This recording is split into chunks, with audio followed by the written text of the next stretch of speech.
수학 입문으로 수를 읽다.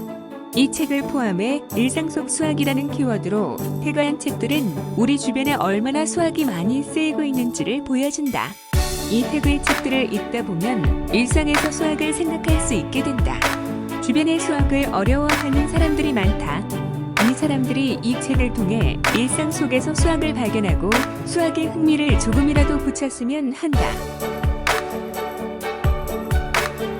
호킹의 빅 퀘스천에 대한 간결한 대답. 이제 우리는 지구의 거대한 도전들에 직면하고 있으며 호킹은 우리의 상상력, 의문과 경이, 창의력으로 이 도전들을 해결하고 돌파할 수 있다고 우리에게 용기를 주고 있다. 내 인생 방치하지 않습니다. 학교 생활을 하다 보면 성적, 성격 등 다양한 분야에서 다른 사람들과 같지 않은 나를 보며 자신감이 하락하고 앞길에 대해 불안감을 가질 때가 있습니다. 이 책은 저자가 직접 경험한 내용을 바탕으로 쓴 것으로 현재의 불안에 대해 불안과 공존하는 삶을 사는 방법을 가르쳐줍니다.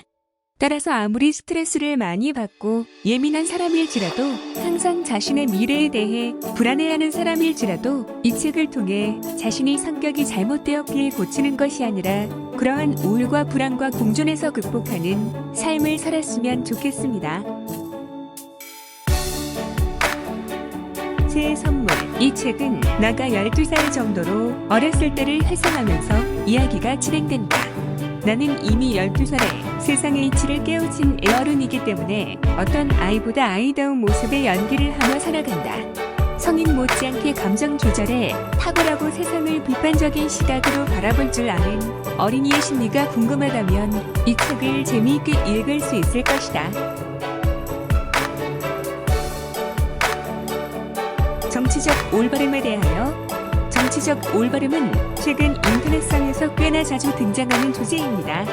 우리나라뿐만 아니라 미국 등 다른 나라에서도 이슈가 되고 있는 반면 막상 왜 논쟁이 도는지 정확하게 어떤 상황을 의미하는지는 구체적으로 알기 어렵습니다. 이 책에서 주장하는 바가 절대적인 기준은 아니겠지만 적어도 감정 싸움을 깬 사회적 현상으로서의 PC를 이해하고 생각을 정리하는 데 도움은 될 것이라 생각합니다. 내 안에 살아든 어린 모차르트가 있다.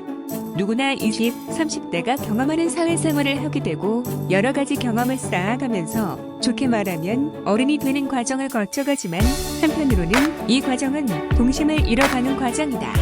이 책은 그런 부분을 잘 표현하고 있고 딱 이 과정 중에 있는 20에서 30대 학부생, 대학원생들이 다시 한번 환하게 하면서 동심을 잃지 않고 어른이 되었으면 하는 바람으로 추천합니다.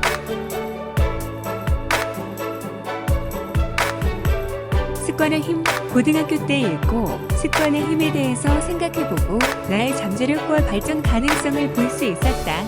그래서 자기개발이나 발전을 위해서 책을 읽고 싶은 사람에게 추천해주고 싶다.